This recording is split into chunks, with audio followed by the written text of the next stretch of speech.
Nous avons tous des voix dans notre tête, des choses qui nous parlent, des ressentis, des intuitions plus ou moins subtiles. Une question qu'on me pose souvent, comment distinguer les voix du cœur de celles du mental? Parce qu'on le sait, lorsqu'on écoute le cœur, ça nous amène à une expérience beaucoup plus vertueuse, à une expérience d'amour. Et lorsqu'on écoute le mental, pas tout le temps, mais la plupart du temps, ou souvent, en tout cas, il y a des cas de figure où on regrette, on s'en mord les doigts, etc. En fait, quand on écoute le mental au détriment de la voix du cœur. Parfois, c'est pas évident de distinguer les deux. C'est pas simple parce que c'est pas un message clair où tu reçois un SMS. Ah bah c'est ça le chemin, c'est ça la solution que tu dois prendre, c'est ça la route.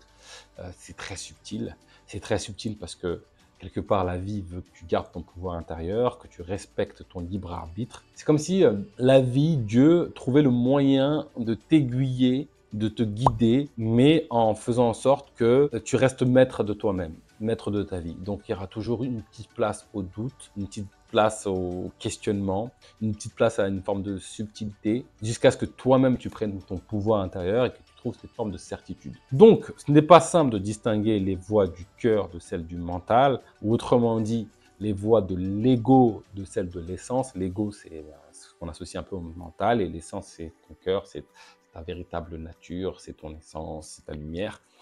Comment distinguer les deux? C'est la question que nous allons traiter dans cette vidéo.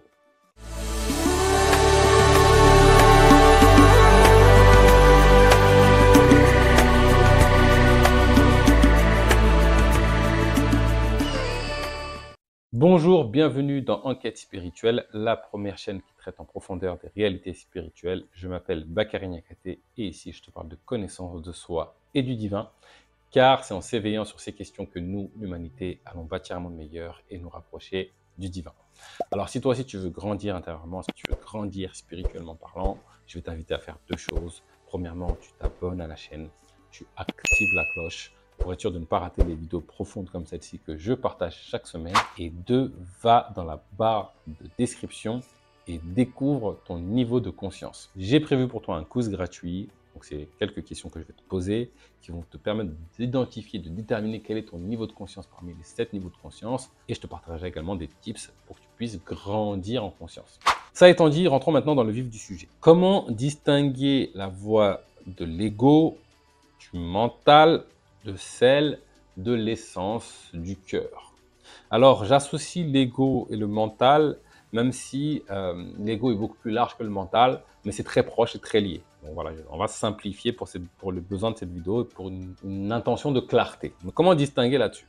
Parce qu'effectivement, nous cheminons dans la vie et dans notre chemin de vie, faire des choix, parfois c'est très simple. Ça va dans le sens de la vie de manière assez facile. Par exemple, j'ai faim, il y a mon intuition, mon cœur qui me dit va manger, et puis mon mental qui va dans le même sens, c'est ok, il n'y a pas de souci. Dans plein de cas de figure, c'est ok. On n'a pas de problème de questionnement de est-ce que c'est le mental ou est-ce que c'est l'ego. Mais il va y avoir des cas de figure où il va y avoir conflit. Le cœur va dire va là-bas, et le mental va dire non, non, non, j'ai peur, je n'ai pas envie d'aller là-bas, je vais là-bas. Et on entend toutes les voix dans nos têtes. Alors ça peut prendre la forme d'une voix, ça peut prendre la forme de signes ou de ressenti, d'intuition. Ça peut prendre plusieurs formes, mais en tout cas, il y a des choses qui nous parlent, qui nous guident. En premier lieu, ce qu'on va dire, c'est qu'il va y avoir une voix du cœur et une voix qui va être la voix du mental. Et je ne vais pas rentrer dans le détail de tout ce qui est guide ou entité de l'invisible, etc., parce que ça existe aussi, mais on va faire simple. Je l'ai déjà expliqué dans nombre de vidéos, lorsque tu écoutes la voix du cœur, ça t'invite à une expérience d'amour, de paix pour ton chemin de vie. Lorsque tu écoutes le mental au détriment du cœur, parce que quand le mental va dans le même sens que le cœur, c'est ok, il n'y a pas de souci, et bien là c'est parfait, tout va bien, la vie est belle, la vie est cool, etc., etc., etc. Déjà, j'aimerais juste recadrer un petit peu certaines choses, parce que souvent on tombe dans ce piège quand on se pose la question du cœur, etc. En réalité, quand j'écoute la voix du cœur, il se passe un processus où c'est le mental qui interprète de manière juste ou injuste les messages que je reçois de la vie. Je m'explique. Si par exemple, je subis une attaque, je vais dehors et puis il y a 3 individus qui m'attaquent. Et du coup, je ressens par exemple une émotion, on peut dire que ça vient du cœur, mais c'est un message que je reçois en tout cas de l'essence, passe par le canal du cœur, pour me dire quelque chose sur moi. Et en fait, sur le coup de l'énervement, moi, je vais taper tout le monde. Et je peux dire oui, j'ai été berné par mon cœur, l'émotionnel, c'est de la merde, etc., etc. Alors que nenni, foutaise zéro. Ce qui se passe, c'est que mon mental va interpréter ce message que je reçois quand je vis cette expérience, cette émotion, comme étant va défoncer tout le monde. Alors que le cœur t'a jamais demandé de faire ça. Alors peut-être que dans certains cas de figure, oui, mais là je prends l'exemple où c'était pas juste de taper tout le monde. Ce qui va se passer, c'est qu'un individu va venir, il va dire attends, ok, calme-toi, prends de la distance. Et on dit ouais, voilà, là j'ai fait passer de l'émotionnel au mental, ça c'est ce qu'on dit. Je fais passer alors que c'est des foutaises. Hein. Tu as fait passer d'un mental qui interprète mal une situation à un mental qui interprète beaucoup plus justement une situation. Et en fait, ce que tu fais, c'est que tu fais prendre de la hauteur, de la distance, de la clarté sur la situation, en mettant les choses en perspective, de manière à ce que le mental comprenne ce qui se joue. Et donc, qu'est-ce qui se passe? Il s'apaise et il trouve l'ajustement, la façon d'agir la plus juste. Et donc, la façon d'agir la plus juste, ça peut être tabasser tout le monde, encore une fois, ou ça peut être discuter, ou aller voir la police, ou X ou Y, Z. Mais il y a un cas de figure où je dit m'être laissé emporter par mes émotions, alors que je me suis laissé emporter par mon mental qui a mal compris ce qui s'est passé ou mal interprété les messages, VS, je me laisse guider par un mental qui comprend de manière plus juste le message de l'essence. Quand je dis dans cette vidéo écouter le cœur ou entendre le message du cœur ou de l'essence, c'est mieux interpréter de manière beaucoup plus juste les messages du cœur parce que ça passe aussi par le mental. On peut agir de manière très instinctive, automatique, mais quand je suis dans une démarche consciente, eh ben, ça passe par le mental qui conscientise ce qui se joue, ce qui se passe et qui décide en conscience d'agir de la manière la plus juste. Et ça, ce n'est pas sur son ego, c'est sur sa guidée intérieure, de manière beaucoup plus juste. Bon, la parenthèse est levée, comment on distingue? Alors, le cœur, lui, quand il te parle, il n'a pas d'argumentation. Dès que ça argumente, c'est le mental. Cherche pas, c'est le mental. Dès que ça commence à rentrer dans les explications, le pour, le contre, c'est plus le cœur. Le cœur, c'est pour ça qu'on parle de la petite voix intérieure, elle chuchote, etc. Parce que c'est bref, c'est rapide, c'est direct. Tu poses une question, pouf, la réponse, elle est là. Après, des fois, il faut 10 ans pour pouvoir la voir ou la comprendre. Il faut passer par un cheminement pour pouvoir l'appréhender. Ça, c'est OK, c'est un autre débat. Mais ça part du principe que la vérité n'a pas besoin d'être défendue. Elle n'a pas besoin de crier. Elle est là. Tu poses la question, elle te l'est donnée. Tu reposes la question parce que tu as un doute, elle t'est encore donnée. Tu peux poser la question 1 milliard de fois, c'est encore donné. C'est le message, je sais ça. Un point, c'est tout. Pas d'argumentation, pas d'explication, c'est ça. Dès que ça argumente, cherche pas, t'es dans le mental. Et le truc qu'il y a, c'est que parfois l'argumentation va dans le même sens que l'essence, que le cœur, et parfois elle va pas dans le même sens. Et c'est quand elle va pas dans le même sens que ça pose problème. Donc, quand tu te poses des questions sur un truc et que ça commence à ruminer, papati, patata, patati, patata, ça ne cherche pas, c'est mort. Là, tu es dans le mental. Et ce que j'ai envie de te dire, c'est lâche prise, prends de la distance et observe davantage les signes. D'ailleurs, c'est un des moyens de distinguer la voix du mental et du cœur. Observer les signes. Parce que l'essence nous parle à travers un ressenti émotionnel, à travers un ressenti kinesthésique dans le corps, mais aussi également à travers les choses qui se passent dans l'environnement. Il y a plein de signes. Et en fait, tout converge dans le même sens. C'est une des manières de vérifier ou de déterminer si ça vient du cœur ou si ça vient du mental. Observe les signes de l'environnement, prends la distance, prends le temps. Alors, le but, c'est pas de rester dans l'inaction, parce que voilà, c'est pour agir. Parfois, c'est en agissant qu'on peut même mieux trouver sa voie. Mais quand tu sais pas ton chemin, ben, prends de la hauteur, prends du recul et observe les signes. Les signes vont venir te confirmer ou t'infirmer que c'est le juste chemin ou pas pour toi. Troisième point, eh ben, le mental, lui, souvent, quand il est en contradiction avec le cœur, c'est qu'il a peur de quelque chose. Il y a quelque chose qui lui fait peur. Il a peur de perdre, peur de manquer, peur d'une expérience, peur de ne pas avoir l'objectif qu'il vise. Il y a des peurs. Et c'est tout un tas de peurs qui fait qu'il ne veut pas aller dans le chemin de l'essence. Parce que, en fait, l'essence, quand elle te dit un truc, elle te dit c'est ça. Et parfois, ça peut être perçu par le mental comme un truc de ouf. Genre, jette-toi d'un immeuble. Et parfois, ton essence, ton cœur te dit, vas-y, jette-toi d'un immeuble.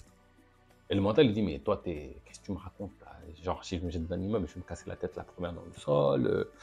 T'es fou, quoi. Jamais, ça va pas. Impossible. Et donc, ça, c'est peur qui fait qu'il n'écoute pas le juste chemin que l'essence lui envoie. Et il y a plein de signes qui vont dire, mais si, jette-toi de l'immeuble, jette-toi de l'immeuble. Non, je suis plus en sécurité qu'ici sur Terre. Et clairement, de vous à moi, ça se comprend. Sauf que ce que ne sait pas le mental, c'est que le cœur sait que si tu te jettes de l'immeuble, tu vas avoir des ailes qui vont pousser, et tu vas pouvoir voler et accéder à l'expérience tant rêvée. Sauf que le mental, lui, il ne sait pas. Il sait que ce qu'il croit savoir. L'essence, je vous rappelle, hein, l'essence, elle est connectée à toute l'information. Je l'identifie comme étant, c'est le divin, c'est le tout qui sait. En essence, on a une essence unique et des égos multiples, divers et variés.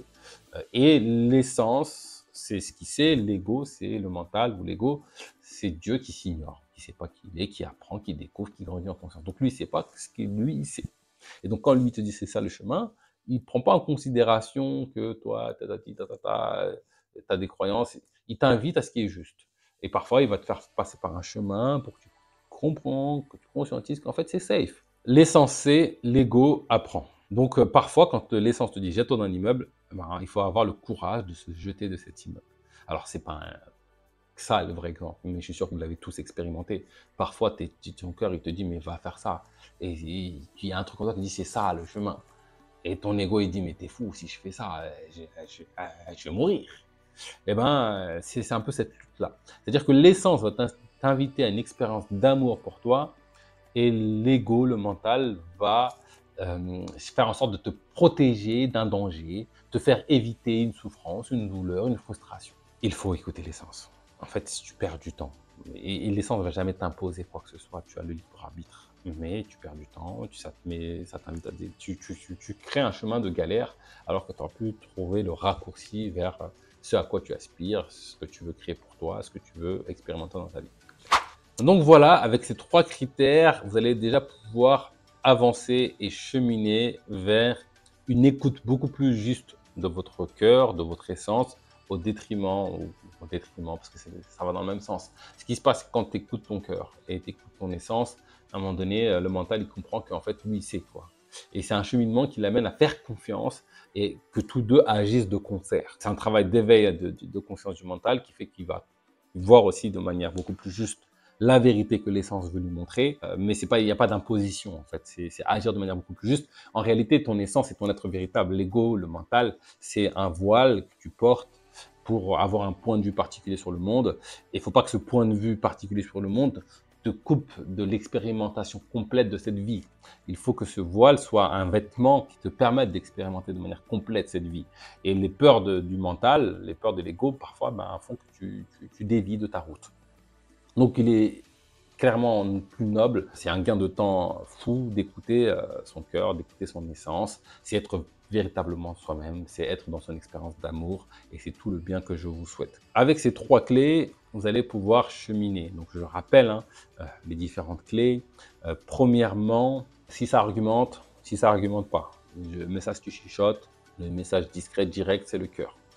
Deuxièmement, écoutez les différents signes de l'environnement, les différents signaux, les ressentis, etc. Laissez-vous le temps, avec l'expérience, vous allez être de plus en plus fin dans l'analyse de tout ça. Et troisièmement, le cœur invite à une expérience d'amour et le mental invite à protéger d'une peur X ou Y, Z. Et en mettant de la conscience sur vos expériences, en prenant ces 3 fils, vous allez pouvoir plus ou moins facilement distinguer. Et si le doute subsiste, je vais vous inviter à ne pas rester inactif, ne pas attendre indéfiniment que vous ayez la certitude. Agissez en fonction de ce qui est le plus juste à vos yeux à l'instant T. Comme je le disais tout à l'heure, en faisant, la clarté, la certitude va vous venir. Vous allez pouvoir de plus en plus distinguer ces 2 voies-là, comprendre de manière beaucoup plus claire quand c'est qui parle. C'est avec l'expérience en fait. On ne devient pas forgeron en plantant des tomates. Il faut faire, agir, expérimenter. Je me suis trompé, ok, d'accord, ok. Parce que quand tu te trompes, tu as le feedback. Si jamais tu écoutes le mauvais message, tu as le feedback. Tôt ou tard, tu as un message qui te dit « Ah non, c'est pas ça, c'était pas ça le juste message. » Et puis, ce qu'il faut savoir, c'est que ce qui était juste aujourd'hui, il se peut que, je sais pas, lundi, mon cœur me dit fait A et mardi me dit fait B. C'est pour ça qu'il faut rester dans cet équilibre permanent. Mais c'est un cheminement que je t'invite à prendre. Autorise-toi à l'erreur. Pose ces 3 intentions, ces 3 modes d'observation. Essaie, tu verras que petit à petit, tu vas être dans une écoute beaucoup plus fine des messages de ton cœur, tu vas reprendre ton pouvoir intérieur pour une vie plus harmonieuse. Et c'est tout le bien que je te souhaite. Donc voilà, c'est tout pour aujourd'hui. Comme d'habitude, si cette vidéo t'a plu, pouce bleu, like, partage un maximum à toutes les consciences qui ont besoin d'entendre ce message. Et je te donne rendez-vous très prochainement pour du nouveau contenu autour de l'éveil spirituel.